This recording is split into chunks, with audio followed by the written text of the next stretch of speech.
In the annals of history, few treasures captivate the imagination quite like the Amber Chamber.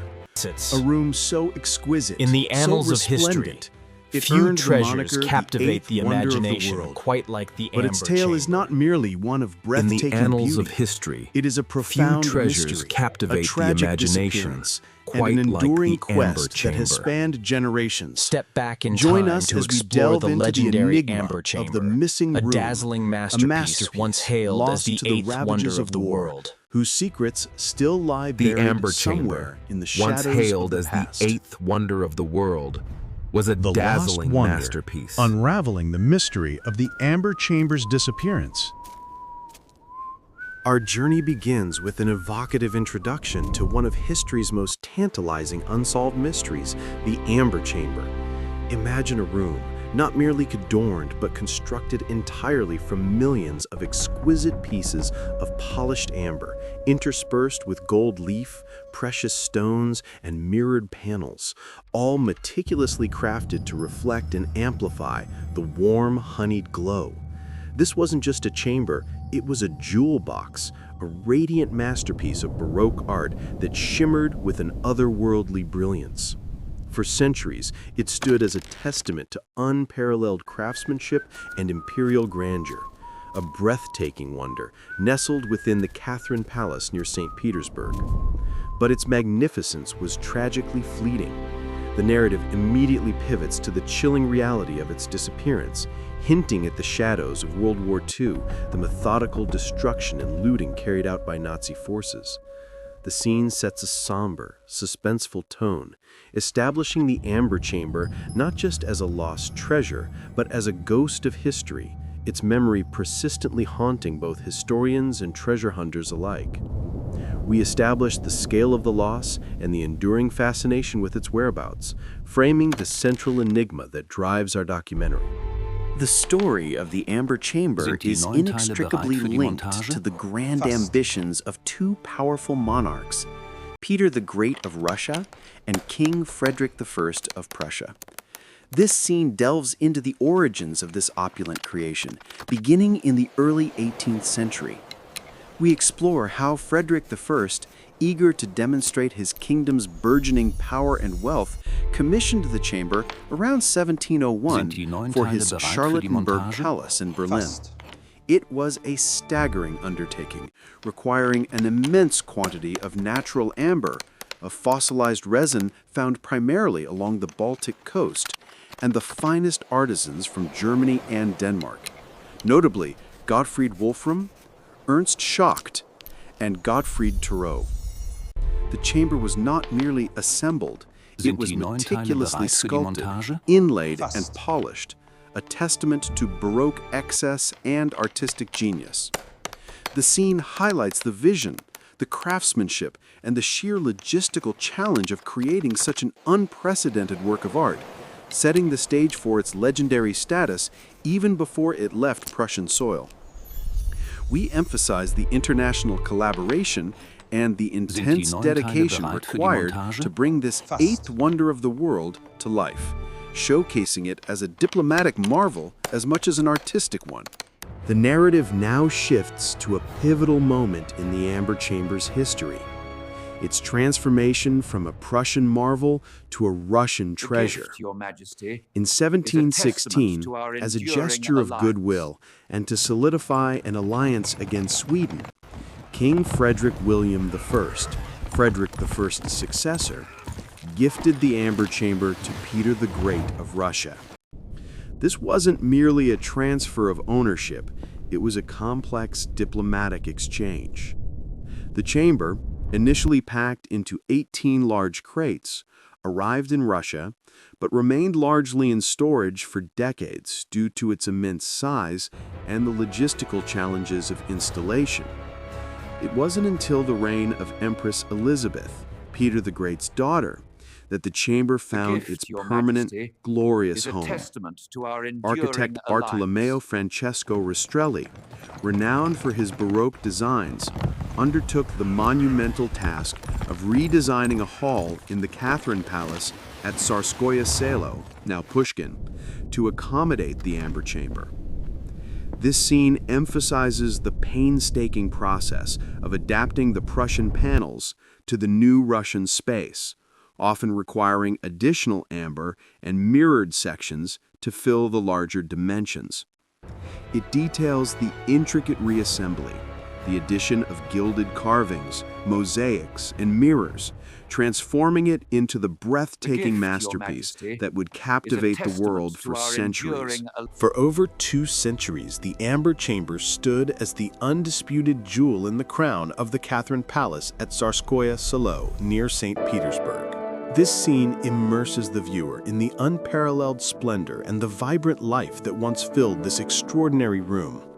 Imagine entering a space where every surface gleamed with the warm, honeyed light of millions of meticulously crafted amber pieces, interspersed with gilded carvings, Venetian mirrors, and Florentine mosaics. The very air would have shimmered with reflected light, creating an illusion of boundless space and ethereal beauty. We visualize royal balls and diplomatic receptions where the elite of Russian society mingled under the amber glow, their magnificent attire complementing the room's opulence. This was a symbol of imperial power, artistic achievement, and Russia's rich cultural heritage, a testament to the nation's wealth and aesthetic sensibilities. The scene evokes a sense of vibrant history, emphasizing the chamber's role as a living, breathing part of the palace, rather than a static exhibit. It highlights the joyous events, the quiet contemplation, and the sheer wonder it inspired in all who beheld it, firmly cementing its place in history as a truly unique and irreplaceable masterpiece. The serene beauty of the Amber Chamber was tragically short-lived, as the dark clouds of World War II gathered ominously over Europe. This scene abruptly shifts the mood from opulent splendor to impending dread, chronicling the escalating tensions that threatened not just Russia, but its priceless cultural heritage. We see archival footage in recreated scenes of the early stages of the war, focusing on the swift and brutal advance of the Nazi Wehrmacht into Soviet territory. The focus is on the strategic importance of Leningrad, St. Petersburg, and the surrounding imperial palaces, which became prime targets. The narrative emphasizes the Nazi regime's systematic policy of cultural looting, identifying valuable artworks and historical artifacts for seizure or destruction.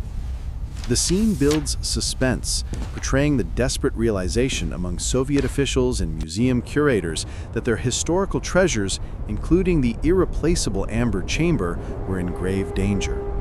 The contrast between the chamber's radiant beauty and the stark, grim reality of war is palpable, creating a powerful sense of vulnerability and the impending loss of something truly precious. It sets the stage for the desperate measures that would soon be undertaken to protect these treasures. With the relentless advance of the German army, Soviet officials faced an impossible dilemma: how to protect the irreplaceable Amber Chamber from the imminent threat of invasion. This scene details the desperate, frantic efforts undertaken in the summer of 1941 to dismantle and safeguard the room. Unlike other easily movable artifacts, the chamber was built into the walls, an immense, intricate puzzle of amber, gold, and mirrors. The original plan was to carefully take it apart piece by piece, crate it, and evacuate it to a safer location. However, as the Germans closed in, time ran out. The amber panels, after centuries, had become brittle and fragile, making careful dismantling impossible without risking irreversible damage. The scene describes the agonizing decision to instead cover the entire room with layers of protective wallpaper and cotton gauze, hoping to camouflage it and protect it from artillery fire. A poignant act of futility. It's a testament to the desperate, almost heartbreaking measures taken under extreme duress, highlighting the immense pressure and the race against time as the front lines drew ever closer to Tsarskoye Selo. The mood is one of frantic urgency and a growing sense of impending doom. The efforts to hide the Amber Chamber proved tragically futile.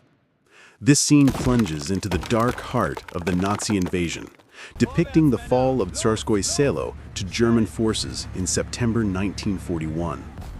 The narrative captures the devastating impact of the occupation, painting a grim picture of destruction, looting, and cultural desecration. Archival footage, or highly realistic recreations, show German tanks rolling through the grand avenues, soldiers ransacking palaces, and the general atmosphere of terror and systematic plunder. The central focus, however, remains on the Catherine Palace. Despite the valiant attempts to camouflage it, the Amber Chamber's immense value and legendary status were well known to the Nazi art plunder units, particularly the Kunstschutz, Art Protection Unit, and the Einsatzstab Reichsleiter Rosenberg. This scene highlights the German soldiers' discovery of the hidden room, peeling back the layers of wallpaper and gauze to reveal the shimmering treasure beneath. It's a moment of profound dread, as the enemy lays claim to one of Russia's most precious cultural assets. The mood is one of violation, conquest, and the systematic dismantling of heritage. The scene underscores the cold, calculating efficiency with which the Nazis carried out their cultural theft, transforming a beautiful masterpiece into a war trophy. The triumphant discovery by the Nazis quickly turned into a cold, calculated operation, the systematic dismantling and packaging of the Amber Chamber. This scene meticulously details the painstaking process by which the Germans, armed with detailed knowledge of the chamber's construction, perhaps even from historical records or intelligence, began to take it apart. Unlike the frantic, last-minute Soviet efforts, the German operation was characterized by efficiency and precision. We see teams of German specialists, possibly art historians or engineers, carefully prying away the intricate amber panels, gold leaf, and mirrored sections. The narrative emphasizes the paradox of such careful, almost reverent dismantling, juxtaposed with the inherent violence of the theft. Each piece was documented, cataloged, and then meticulously packed into specially constructed wooden crates ready for transport.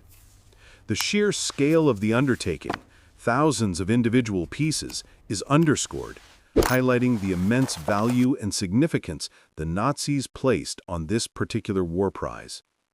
The mood is one of cold, methodical appropriation, a chilling demonstration of the Nazi regime's systematic plundering of European cultural heritage, turning a masterpiece into mere cargo destined for the heart of the Third Reich. With the Amber Chambers systematically dismantled and crated, its journey into the heart of the Third Reich began. This scene chronicles the initial leg of its enigmatic voyage, tracing its path from the occupied Catherine Palace to Königsberg Castle in East Prussia, present-day Kaliningrad, Russia. Königsberg, a historically significant German stronghold, served as a temporary haven, a secure location where the Nazis proudly reassembled the chamber, not just as a war trophy, but as a symbol of their supposed cultural superiority.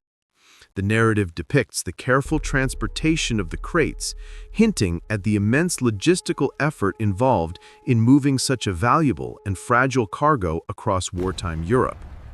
Upon its arrival, the scene shows the chamber being reinstalled in one of the castle's grand halls, a moment of chilling triumph for the Nazi regime. For a brief period, the Amber Chamber once again glowed, albeit under the shadow of a brutal ideology. It was put on display for German officials and perhaps select visitors, a testament to Hitler's conquests. This fleeting reappearance in Königsberg is critical as it marks the last confirmed sighting of the complete Amber Chamber, a crucial waypoint before its ultimate mysterious disappearance. The brief resurgence of the Amber Chamber in Königsberg Castle was tragically cut short by the escalating intensity of the war. This scene portrays the city of Königsberg under siege, marking a pivotal and destructive chapter in the Chamber's story. By late 1944 and early 1945, Königsberg faced relentless Allied bombing raids, particularly from the British Royal Air Force, followed by a brutal Soviet assault. The narrative vividly describes the devastation, with archival footage and stark recreations showing the city engulfed in flames, buildings crumbling, and the castle itself taking direct hits. The focus then narrows to Königsberg Castle, its ancient walls proving insufficient against the onslaught. Amidst the chaos and inferno, the Amber Chamber, believed to have been stored or reassembled within the castle, faced its ultimate threat. This period represents the chamber's last confirmed location before its disappearance.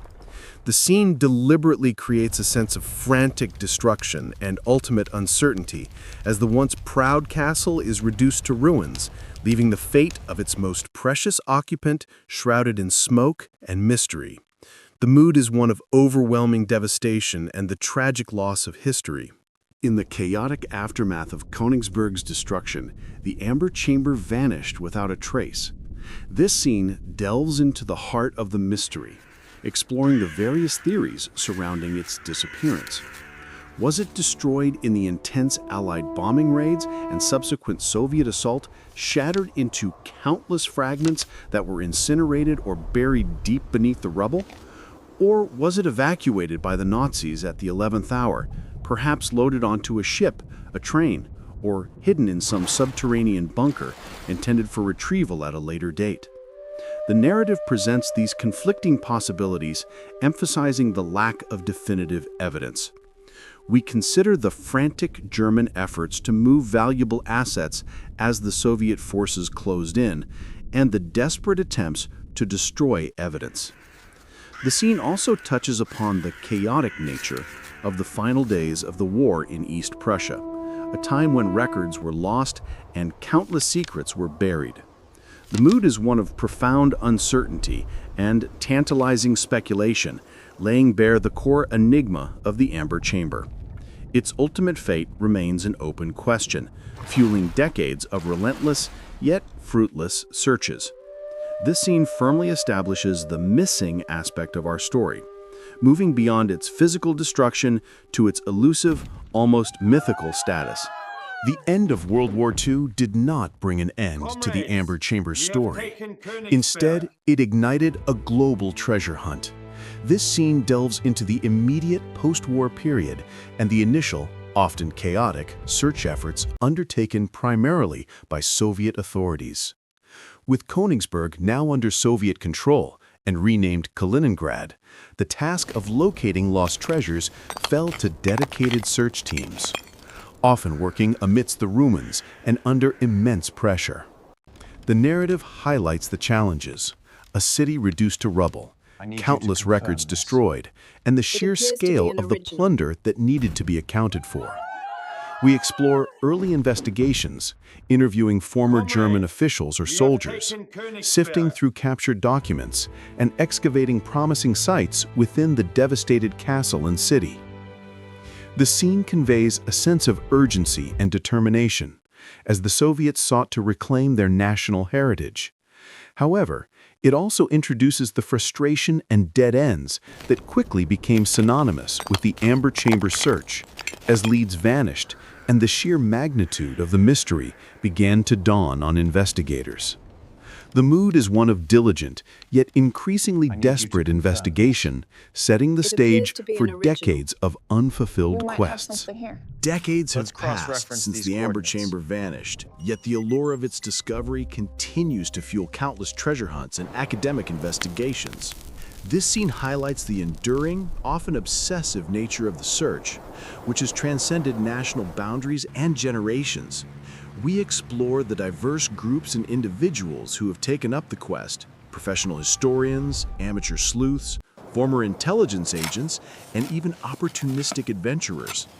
The narrative delves into the various methodologies employed, from meticulously sifting through newly declassified archives and old maps, to using advanced ground-penetrating radar and even diving into treacherous lakes and rivers across Poland, Germany, and Russia. Let's cross-reference The these scene coordinates. introduces the concept of amber fever, the almost mythical attraction that compels individuals to dedicate their lives and often fortunes to the search. It portrays both the meticulous academic rigor and the wild speculative theories that often characterize these hunts, emphasizing the passion and the persistence, even in the face of repeated failure. The mood is one of tireless, sometimes desperate pursuit, underscoring the chamber's status as the ultimate lost treasure, a legend that refuses to die. The enduring mystery of the Amber Chamber has inevitably spawned a multitude of hoaxes, false leads, and elaborate theories, each promising to finally uncover the truth. This scene explores the sensational, often bizarre narratives that have emerged over the decades, captivating headlines and fueling the public's imagination, yet ultimately leading nowhere. From claims of discovery in remote caves and sunken U-boats to hidden train tunnels and secret bunkers under castles, the possibilities seem endless. We highlight the stories of self-proclaimed treasure hunters, charlatans, and genuine but misguided enthusiasts who have chased shadows, often expending vast resources on fruitless expeditions.